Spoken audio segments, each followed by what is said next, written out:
95 news ప్రతిక్షణం ప్రజాక్షేమం కోసం బులెటిన్ల ముందుగా హెడ్లైన్స్ చూద్దాం.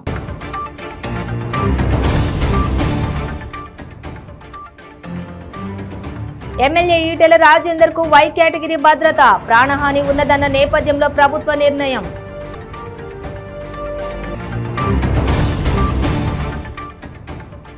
సిబిఐ కోర్టులో ఏపీ సీఎం వైఎస్ జగన్ అక్రమాస్తుల కేసు విచారణ. వచ్చే నెల 31వ తేదీకి డిశ్చార్జి పిటిషన్లపై వాదనలు పూర్తి చేయాలని ఆదేశం.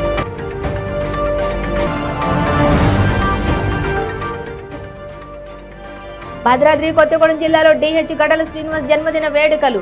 ఇక్కడి ప్రజలకు సేవ చేసుకోవడం కోసమే తన జీవితం అంకితమని వెల్లడి.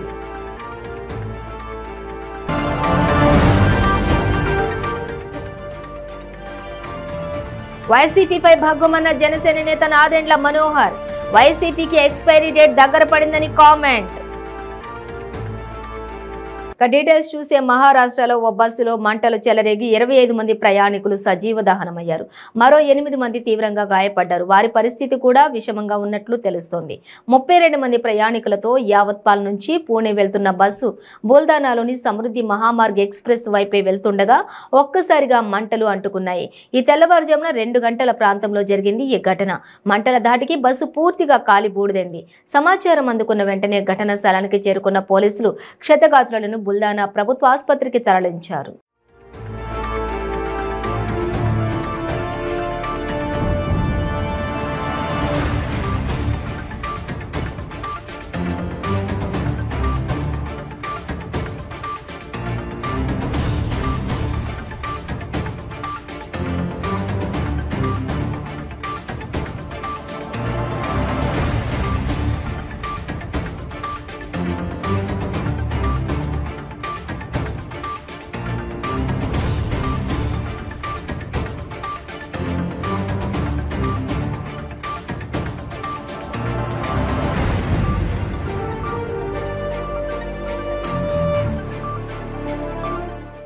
బీజేపీ నాయకుడు హుజూరాబాద్ శాసనసభ్యుడు ఈటెల రాజేందర్ కు వై కేటగిరీ భద్రతను కల్పించాలని తెలంగాణ ప్రభుత్వం నిర్ణయించింది. ఈ మేరకు శుక్రవారం రాత్రి ఉత్తర్వులు జారీ అయ్యాయి. తన భర్తను చంపేందుకు కుట్ర జరుగుతోందని ఈటెల సతీమణి జమున, అలాగే తనకు ప్రాణహాని ఉందని స్వయంగా ఈటెల మీడియా సమావేశంలో వెల్లడించారు. ఈ విషయం తెలిసిన మంత్రి కేటీఆర్ స్పందించారు కూడా. ఈటెలకు ప్రాణహాని ఉందంటే తాను స్పందిస్తానని, ఆయన తనకు సోదరుడు లాంటి వాడని, ఆయనకు భద్రతపై తాను స్వయంగా మాట్లాడతానని ఆయన కూడా చెప్పారు. ఈ క్రమంలో మేడ్చల్ డీసీపీ సందీప్ ఈటెలను కలిసి వివరాలు సేకరించారు. ఆయన సీల్డ్ కవర్లో డీజీపీకి నివేదికను సమర్పించారు. నివేదిక ఆధారంగా ఈటెలకు వై కేటగిరీ భద్రతను కల్పిస్తూ ప్రభుత్వం ఆదేశాలు జారీ చేసింది. వై కేటగిరీ నేపథ్యంలో ఈటెలకు 5 అంగరక్షకులు నిత్యం ఉంటారు. మరో 6 అంతర్గత భద్రతా సిబ్బంది షిఫ్టుకు 2 చొప్పున 3 షిఫ్ట్లలో ఉంటారు.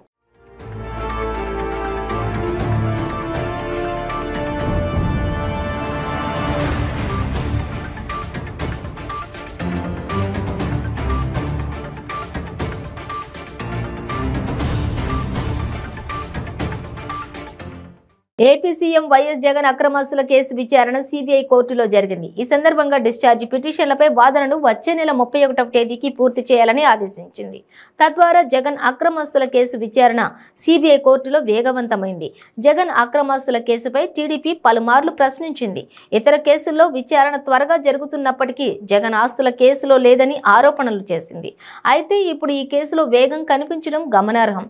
కాగా సిబిఐ 8 ఛార్జిషీట్లలో నిందితుల డిశ్చార్జి పిటిషన్ పై విచారణ ముగిసింది. మరో 3 ఛార్జిషీట్లలో డిశ్చార్జి పిటిషన్లపై విచారణ కొనసాగుతోంది. మరోవైపు ఈడీ 7 ఛార్జిషీట్లలో డిశ్చార్జి పిటిషన్లపై విచారణ ముగియగా మరో 4 ఛార్జిషీట్లలో డిశ్చార్జి పిటిషన్లపై విచారణ కొనసాగుతోంది.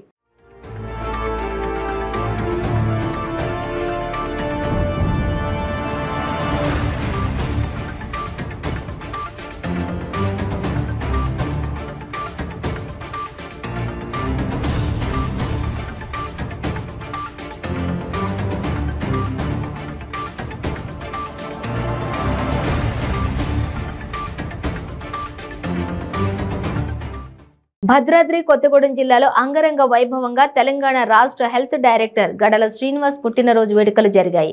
ఆయనకు పుట్టినరోజు సందర్భంగా కొత్తగూడెం గణేష్ టెంపుల్ మరియు జగన్నాథపురం పెద్దమ్మ తల్లి ఆలయంలో ప్రత్యేక పూజలు నిర్వహించారు. అభిమానులు నిర్వహించిన భారీ బైక్ ర్యాలీలో పాల్గొన్నారు. ఈ సందర్భంగా ఆయన మాట్లాడుతూ కేసీఆర్ కలలు కన్న బంగారు తెలంగాణ వలె బంగారు కొత్తగూడెంను నిర్మించుకుందామని అన్నారు. హరీష్ రావు పాటుపడే ఆరోగ్య తెలంగాణ వలె ఆరోగ్య కొత్తగూడెంను నిర్మించుకుందామన్నారు. సేవ చేయడానికి పదవులే అవసరం లేదని, తనకు జన్మనిచ్చి ఇంతటి వాడిని చేసిన సొంత గడ్డకు ఎంతో కొంత తిరిగి ఇవ్వాలన్నదే తన లక్ష్యమని తెలిపారు. కాలే కడుపు విలువ తెలిసిన వాడేనని, ప్రజల కష్టాలు వాళ్ళ కన్నీళ్లు తుడవాలన్నదే నా చిరకాల కోరిక అన్నారు. ఈ జీవితం కొత్తగూడెం ప్రజల కోసం, ఇక్కడి ప్రజలకు సేవ చేసుకోవడం కోసమే అన్నారు. కుటుంబ సభ్యుల రక్తం పంచుకుంటే కొత్తగూడెం ప్రజలు తన మనసును పంచుకున్నారన్నారు. ఇక్కడ జెండాలు, అజెండాలు, కులాలు, మతాలు లేవని, మనమందరం మనుషులం, మనది మానవ కులమని అన్నారు. తాను చేస్తున్న ఈ సేవా కార్యక్రమాలకు ప్రజల అండ అవసరమని, మీ వంతు సహకారం కావాలని అన్నారు.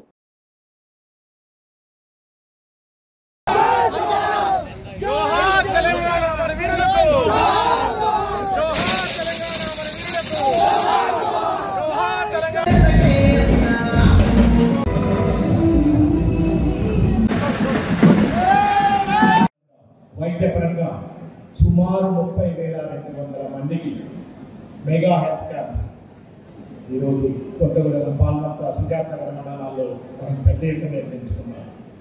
సుమారు 200 మందికి పైగా 400 కోట్ల రూపాయలు విలువ చేసే శస్త్రచికిత్సల్ని ఈరోజు హైదరాబాద్లోని కోర్పేట్ హాస్పిటల్స్లో మనం చేసుకున్నాం. ఈరోజు రాష్ట్రంలో కనీ వెయ్యి రీతిలో మెగా జాబ్ మేళా పెట్టుకొని 8,000 మంది నిరుద్యోగ యువత, మన ప్రాంత నిరుద్యోగ యువకులు ఈరోజు ఎంఎన్సీ కంపెనీస్లో ఉద్యోగాలు ఇచ్చి ఈరోజు వాళ్ళ కుటుంబాలు, వాళ్ళ సొసైటీ మీద నిలబడి వాళ్ళని పోషించుకునే పరిస్థితులు మనకి ఈరోజు తీసుకొచ్చాం. వాటితో పాటు ఏదైతే కాంప్లిమెంట్ సంస్కృతి పెడుతున్నారో కొత్తగూడెం లైబ్రరీలో సుమారు 300 మందికి గత 4 నెలల నుంచి కూడా మధ్యాహ్నం కూడా ప్రపంచంలో మా కొత్తగూడెం మహిళలు కూడా అన్ని స్థాయిల్లో, అన్ని రంగాల్లో ముందున్నారని చెప్పేసి ఈరోజు నిర్మించుకోవడం జరిగింది.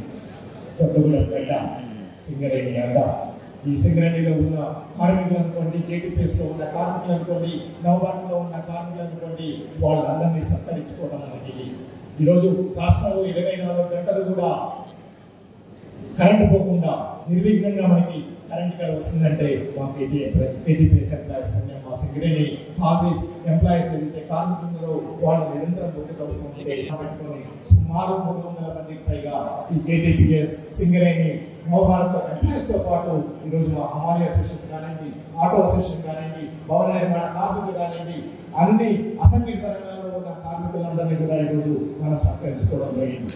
ఇవన్నీ మామూలు విషయాలు కాదు.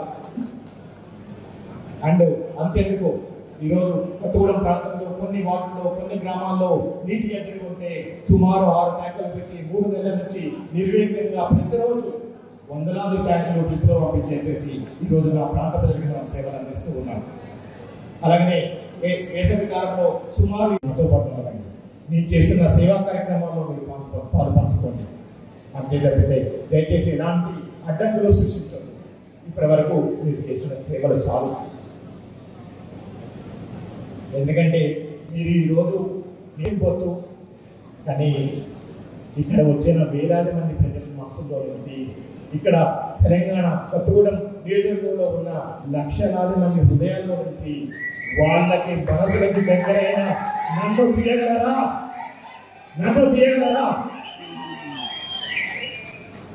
ఎందుకంటే నాలాంటి కార్యక్రమాలు మీరు చేయలేదు.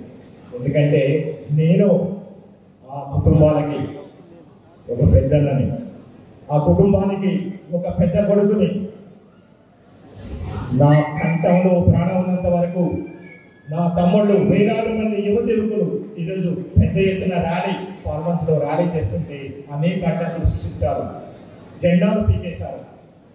నేను ఇక్కడికి రాజకీయాలు చేయడానికి రాలేదు. ఈరోజు ఈ ప్లాట్ఫామ్ కూడా మేము చేస్తున్న సేవలు మరింత మెరుగ్గా, మరింత చొచ్చుకొని కొత్తగూడెం ప్రజల్లోకి, రాష్ట్ర వ్యాప్తంగా కూడా తెలియజేయాలి. తద్వారా మనకి కావాల్సిన శక్తి, యుక్తి, మనకి కావాల్సిన రిసోర్సెస్ ఏదైతున్నాయో అవి మన పెద్ద ఎత్తున తీసుకోవడం ద్వారా మన ప్రాంత ప్రజలకి మరింత సేవ చేయడానికి అవకాశం ఉంటుంది. దానికోసమే నా తపన. అంత తప్పితే నాకు ఏదో కావాలి ఇంకేదో అవసరం లేదు. ఎందుకంటే ఎవరైనా ముఖ్యమంత్రి గారు ఆశీర్వదించి నాకు ఇచ్చిన ఈ రోజు రాష్ట్ర ప్రజారంగ సంచాలకులు. ఉభయ గోదావరి జిల్లాలో జనసేనాని వారాహి యాత్ర విజయవంతంగా కొనసాగుతోంది. కురూపంలో జగనన్న అమ్మఒడి పథకం కింద నిధులను విడుదల చేశారు. ఈ సందర్భంగా సీఎం వైఎస్ జగన్ ప్రతిపక్షాలపై తీవ్రమైన వ్యాఖ్యలు చేశారు.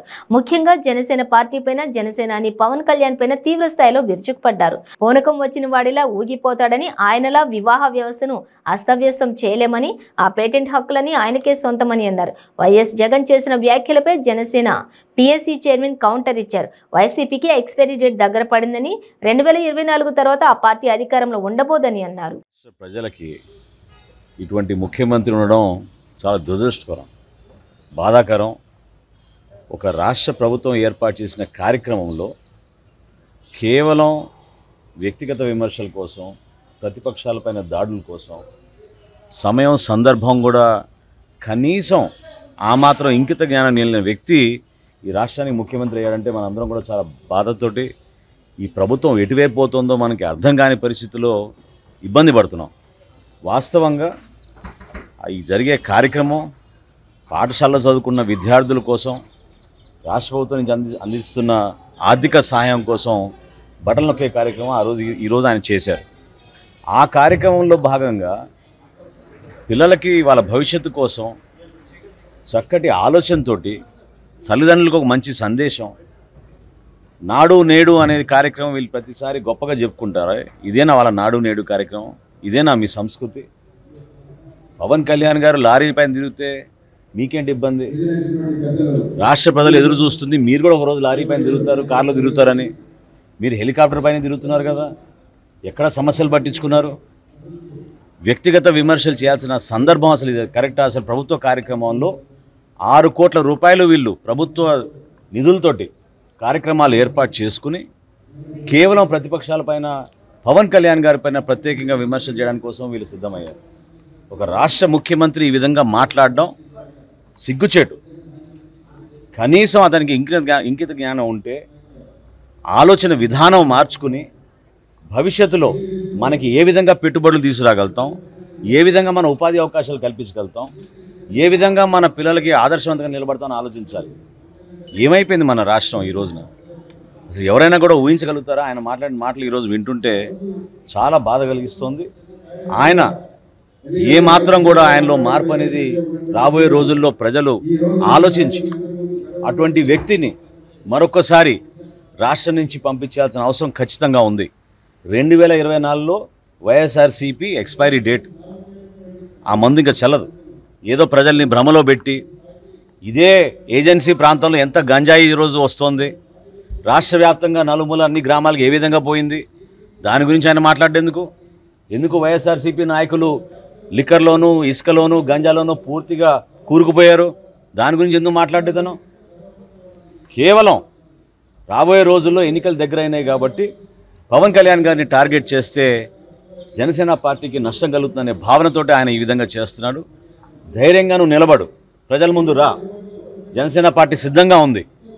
ఏ సభలైనా సరే పవన్ కళ్యాణ్ గారు అనే మాటలు ప్రజల్ని ఉత్తేజపరచడానికి, ప్రజల్లో ధైర్యం నింపడానికి, చైతన్యం నింపడానికి కోసం ప్రశ్నించమని ఆయన చెప్తారు. ఇటువంటి దుర్మార్గమైన నాయకుల్ని ఖచ్చితంగా ఇంటికి పంపించే బాధ్యత జనసేన పార్టీ నుంచి పవన్ కళ్యాణ్ గారు తీసుకున్నారు. మేము అందరం కూడా ఆయనకు అండగా నిలబడతాం. కానీ ఇటువంటి నాయకులు ఈ విధంగా రాష్ట్ర ముఖ్యమంత్రి అనే వ్యక్తి ఏ విధంగా వ్యవహరించాలో కూడా కనీసం తెలియని వ్యక్తులు ఆ స్థానంలో కూర్చున్నారు. దానికి మనందరం కూడా సిగ్గుపడాలి. సొంత మామను చంపిన వ్యక్తి అరెస్టు చేసిన బండ్లగూడ పోలీసులు నిందితుడిని రిమాండ్కు తరలించారు. నిందితుడిపై గతంలో గట్కేసర్లు కూడా పోలీస్ స్టేషన్ పరిధిలో వరకట్న వేధింపులతో పాటు హత్యాయత్నం కేసు కూడా నమోదై ఉన్నట్లు పోలీసులు తెలిపారు.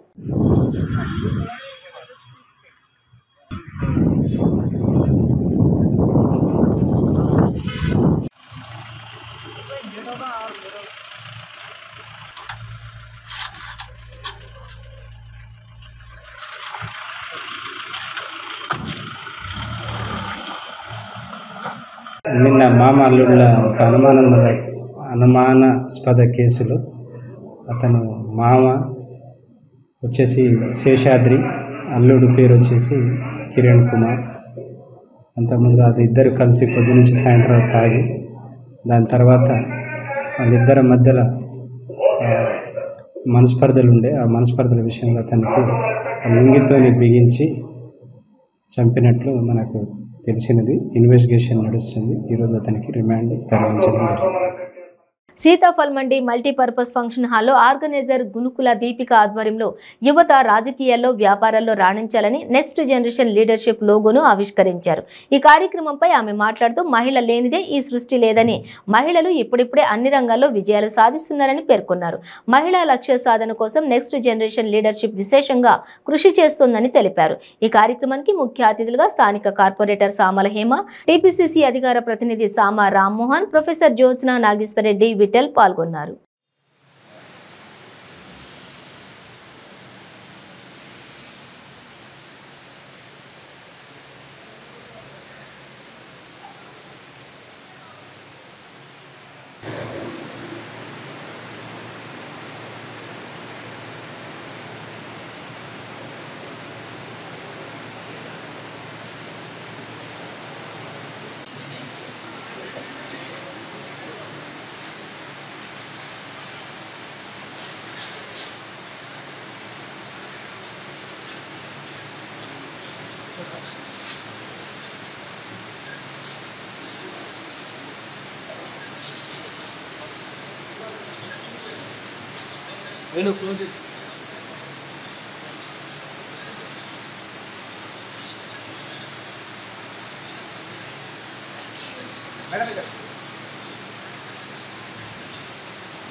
అందరికీ నమస్కారం. ఇవాళ నెక్స్ట్ జన్ లీడర్షిప్ అనేటువంటి ఒక బ్రహ్మాండమైనటువంటి కాన్సెప్ట్ తోటి ముందరకు వచ్చి దీపికా గునుకుల గారు వాళ్ళ టీం అంతా కూడా ఇవాళ ఒక అటెంప్ట్ ఏదైతే చేశారో ఈ యంగర్ జనరేషన్కి ప్రాబ్లమ్ సాల్వింగ్ మీద, లీడర్షిప్ మీద, అసలు సమాజం పట్ల మనం ఏ విధమైనటువంటి ఒక అవగాహనతో ముందరికెళ్ళాలి, ఏ దృక్కోణంతో ముందరికెళ్ళాలి అనేటువంటి ఆ కాన్సెప్ట్ తోటి వచ్చారో వాళ్ళకి ముందరగా శుభాకాంక్షలు. దీపికా గారు నన్ను ఈ పర్టిక్యులర్ కాన్సెప్ట్ తోటి అప్రోచ్ అయినప్పుడు, మేడం ఈ పర్టిక్యులర్ దానికి లోగో లాంచింగ్ కూడా మేము చేయాలనుకుంటున్నాం అన్నప్పుడు I said definitely we would be in there and మేము దానికి ఖచ్చితంగా సపోర్ట్ చేస్తామని అన్నాం. ఎందుకంటే ఇవాళ రోజున యంగర్ జనరేషన్కి లీడర్షిప్ స్కిల్స్ కావచ్చు, సమాజం పట్ల ఒక రకమైనటువంటి బాధ్యతాయుతమైనటువంటి వైఖరి కావచ్చు చూపించాల్సినటువంటి అవసరం ఉంది. అట్లానే మన సంస్కృతి సాంప్రదాయాలని కాపాడుకుంటూ ముందరికెళ్లాల్సినటువంటి ఒక అవసరం ఉంది. దాన్ని అన్నిటికీ అనుగుణంగా యువతికి ఒక దృక్కోణాన్ని చూపిస్తూ వాళ్ళకు ఒక మంచి లీడర్షిప్ క్వాలిటీస్ని పెంపొందించే దిశగా ఈ కాన్సెప్ట్ తోటి వాళ్ళందరూ ముందరికెళ్ళాలని మేము కోరుకుంటున్నాం. అలానే ఇవాళ రోజున ఇక్కడ లోగో లాంచ్ ఇంత బ్రహ్మాండంగా చేసినందుకు ముఖ్యంగా the entire team of next gen లీడర్షిప్కి మేము ఫస్ట్గా కంగ్రాచులేట్ చేస్తున్నాము. This is just starting. ఖచ్చితంగా రాను ఇంకా బ్రహ్మాండమైనటువంటి కాన్సెప్ట్స్ తోటి వస్తారు. ఒక కొత్త తనాన్ని లీడర్షిప్స్లో కూడా ఒక కొత్త క్వాలిటీస్ని, కొత్త రకమైనటువంటి ఒక అప్రోచ్ని చూపించేటువంటి ఒక ప్రయత్నం చేస్తున్నటువంటి ఎంటైర్ టీమ్కి కంగ్రాచులేషన్. అందరికీ నమస్కారం. ఈ నెక్స్ట్ జనరేషన్ లీడర్షిప్ అనేటటువంటి కార్యక్రమం సమాజంలో ఒక పెను మార్పు కోసం ప్రయత్నంలో భాగంగా దీపికా గనుగుల గారు మరియు వారి మిత్రులందరూ కూడా కలిసి ఒక ప్లాట్ఫామ్ క్రియేట్ చేస్తున్నారు. సో దట్ ఏంటిది అని అంటే ఏదైనా వ్యవస్థ ముందు మనకి ఏదైనా సమస్య వచ్చినప్పుడు ప్రశ్నించేటటువంటి తత్వమైనా, లేకపోతే దానికి పరిష్కారాన్ని అన్వేషించేటటువంటి మార్గమైనా, ఇట్లాంటి ఇబ్బందులు ఏమున్నా కూడా ఇట్లాంటి ప్లాట్ఫామ్లో పాల్గొన్నప్పుడు, దీంట్లో భాగస్వాములు అయినప్పుడు మన యొక్క ట్రాన్స్ఫర్మేషన్ మనమే దాన్ని ఎక్స్పీరియన్స్ చేసుకోవచ్చు. కాబట్టి ఈ యొక్క గొప్ప ఇనిషియేటివ్ని అందరూ కూడా సద్వినియోగపరుచుకుంటారని, అదేవిధంగా యూత్లో లీడర్షిప్ పైన ఇంట్రెస్ట్ ఉన్నటువంటి వాళ్ళు, లేకపోతే లీడర్షిప్ క్వాలిటీస్ ఉండి మాకు ఆపర్చునిటీ వస్తలేదు అనుకుంటున్నటువంటి వాళ్ళు, లేకపోతే మాకు రికగ్నిషన్ కావాలి అనుకునేటటువంటి వాళ్ళందరూ కూడా ఈ యొక్క ప్లాట్ఫామ్ని వాడుకోవాలి. ఆ దానికి సంబంధించి దీపికా గారిని కాంటాక్ట్ చేయొచ్చు. దీనికి ఎప్పుడు కూడా వారి యొక్క పోర్టల్స్ నుంచి వారి కాంటాక్ట్స్ తోటి ఈ కింద ఇచ్చినటువంటి లింక్స్తో అందుబాటులో ఉంటారు. ధన్యవాదాలు. జనసేన పార్టీ నారావారి పార్టీగా మారిందని డీసీఎంఎస్ మాజీ చైర్మన్ యడ్ల తాతాజీ ఆరోపించారు. ఏలూరులోని ఆయన కార్యాలయంలో విలేకరులతో మాట్లాడారు. ముఖ్యమంత్రి వైఎస్ జగన్మోహన్ రెడ్డి పార్టీ పెట్టి ప్రజా సమస్యలపై పోరాటం చేస్తే 2019 ఎన్నికల్లో ప్రజలు నమ్మి 151 సీట్లు అందించిన విషయం జనసేన పార్టీ అధ్యక్షుడు పవన్ కళ్యాణ్ గుర్తు చేసుకోవాలన్నారు. ఈ సమావేశంలో వైసీపీ నాయకులు, కార్యకర్తలు పాల్గొన్నారు. పవన్ కళ్యాణ్ నాకు అంత బలం లేదు, నేను తెలుగుదేశంతో నేను కలుస్తానని చెప్పి మాట చెప్పాడు. గతంలో ఏదైనా రాజకీయ నాయకుడు ఒక పార్టీ పెట్టిన తర్వాత పెట్టగానే ఎవరు కూడా గొప్పవారు కాలేరు. వైఎస్ఆర్ కాంగ్రెస్ పార్టీ పెట్టిన తర్వాత జగన్మోహన్ రెడ్డి గారు ఒక్కడే ఆయన రాజీనామా చేసి ఆయన మళ్ళీ ఎంపీగా 5 లక్షల ఓట్లు గెలిచాడు. మళ్ళీ వాళ్ళ తల్లి కూడా 70,000 ఓట్లతో అసెంబ్లీకి గెలిచారు. ఇద్దరే ఉన్నారు వాళ్ళు పార్టీ పెట్టేటప్పుడు. ఆ తర్వాత మళ్ళీ ఎలక్షన్కి వెళ్తే 16 మంది ఎమ్మెల్యే గెలిపించుకున్నారు. మళ్ళీ ఎలక్షన్కి వెళ్తే 2014లో 67 సీట్లు గెలుచుకున్నారు. మళ్ళీ ఎలక్షన్కి వెళ్తే 2019లో 151 సీట్లు సాధించి రికార్డు బద్దలు కొట్టాడు జగన్మోహన్ రెడ్డి గారు. అలాగా ఓపిక సహనం ఉండాలి తప్ప నేను ఆడికి సపోర్ట్ చేస్తాను ఈడికి సపోర్ట్ చేస్తాను పార్టీ పెట్టడం ఎందుకని అడుగుతున్నా. పార్టీ పెట్టాల్సిన అవసరం లేదు. ఒకవేళ నీ అసెంబ్లీకి వెళ్తే నన్ను ఎవడో ఆపుతాడు అంటున్నాడు. అసెంబ్లీకి వెళ్ళాలంటే ఎవరు ఆపుతారు? ప్రజలు ఆపుతారు. నీ మీద నువ్వు సరిగ్గా పరిపాలించగలవు, నువ్వు ఎమ్మెల్యేగా నువ్వు అర్హుడు అనుకుంటే నిన్ను ప్రజలు గెలిపిస్తారు తప్ప ఎవరు జగన్మోహన్ రెడ్డి గారు వైఎస్ఆర్ కాంగ్రెస్ పార్టీ నాయకులు ఆపరు. ఆపేది ఎవరైనా ఉంటే ప్రజలు ఆపుతారు. నన్ను ఎవరు ఆపుతారు? అసెంబ్లీకి వెళ్తే అసెంబ్లీకి ఎవడు వెళ్ళొద్దు అన్నాడు. అది వెళ్ళాలా వెళ్ళకూడదని ప్రజలు నిర్ణయిస్తారు.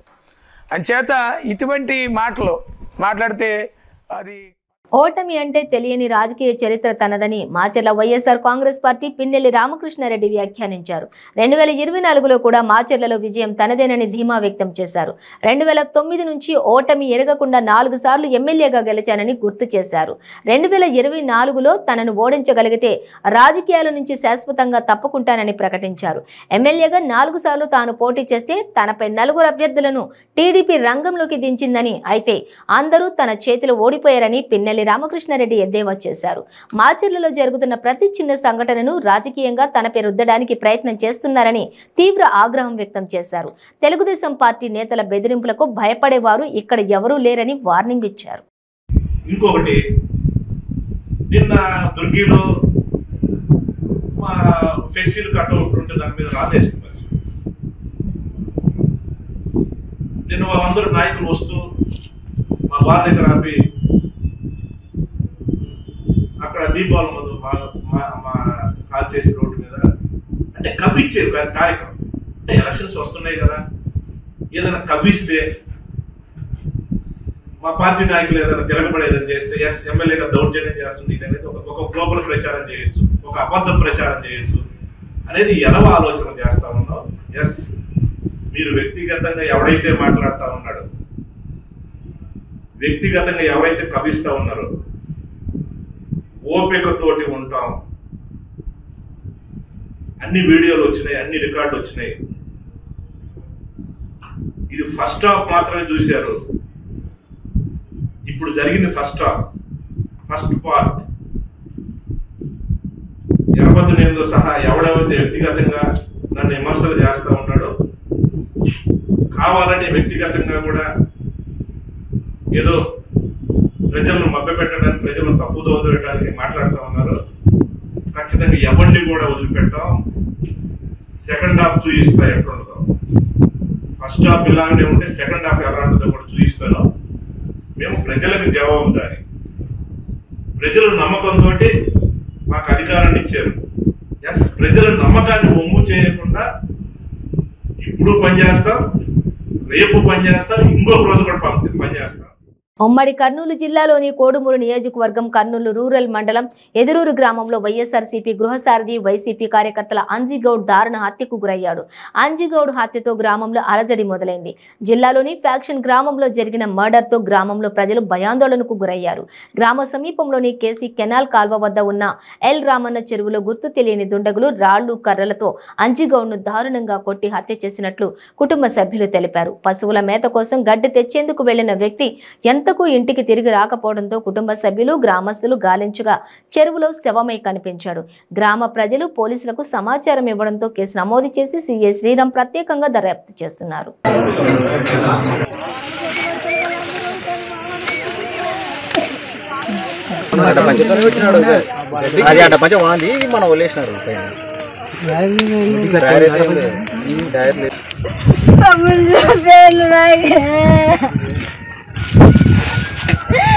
మామా తమ్ముడు అమ్మా నాకు నా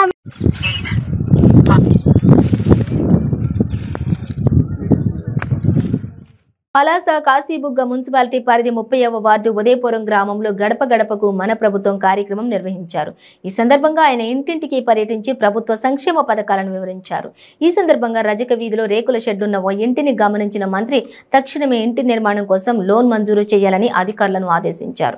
ఈ కార్యక్రమంలో రాష్ట్ర మంత్రి Appalaraju, municipal chairman Balla Giribabu, AMC chairman PV Satish, సచివాలయం సిబ్బంది, నాయకులు, కార్యకర్తలు తదితరులు ఉన్నారు.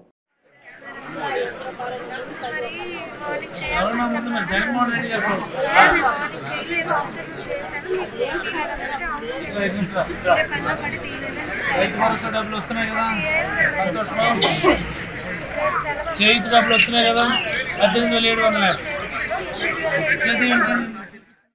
నేను మామూలు సరదాగా అడిగాను, నేను 45 అయిందమ్మా అంటే అయింది కానీ నాకు చేతి రాలేదు బాబు. ఏం రాలేదంటే నా కొడుకు ఉద్యోగం బాబు అని చెప్పింది. విన్నారు కదా అందరూ? ఇలాంటి వాళ్ళు ఎవరైనా ఉంటే మీరు బాబుకు ఉద్యోగం అనేసి, ఒక్క నిమిషం, బాబుకు ఉద్యోగం ఉందని చెప్పి రేషన్ కార్డు కట్ అయిపోయినటువంటి వాళ్ళు ఉంటారు. లేకపోతే ఏదో బాబు ఏదో వ్యాపారం చేసి ఇన్కమ్ ట్యాక్స్ రిటర్న్స్ వేసి ఉంటారు, దానివల్ల రేషన్ కార్డు ఆగిపోయిన వాళ్ళు ఉంటారు. ఇలాంటి వాళ్ళు ఎవరైనా ఉంటే ఈ 1వ తేదీ నుంచి, ఎప్పటి నుంచమ్మా? ఈ 1వ తేదీ నుంచి జగనన్న సురక్ష అని ఒక పథకం అంటే ఒక ప్రోగ్రాం మొదలు పెడుతున్నాం.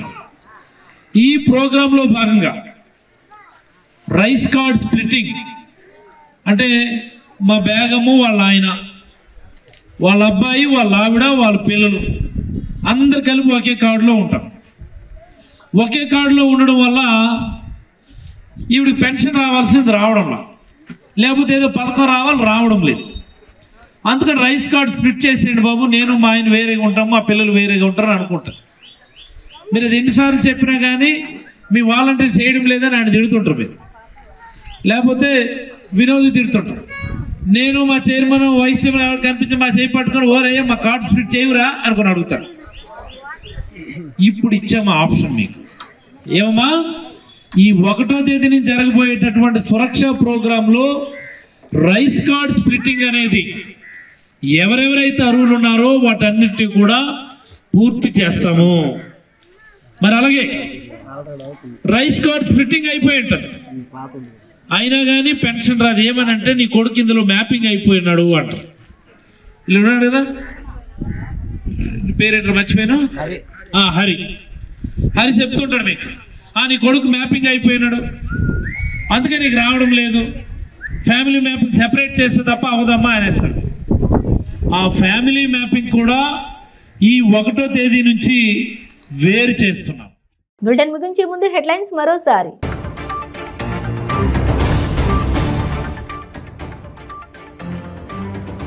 ఎమ్మెల్యే ఈటెల రాజేందర్ కు వై కేటగిరీ భద్రత, ప్రాణహాని ఉన్నదన్న నేపథ్యంలో ప్రభుత్వ నిర్ణయం.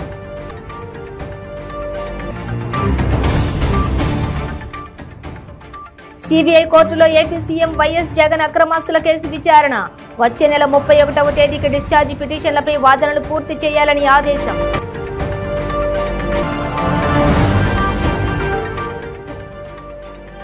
భద్రాద్రి కొత్తగూడెం జిల్లాలో డిహెచ్ గడల శ్రీనివాస్ జన్మదిన వేడుకలు, ఇక్కడి ప్రజలకు సేవ చేసుకోవడం కోసమే తన జీవితం అంకితమని వెల్లడి.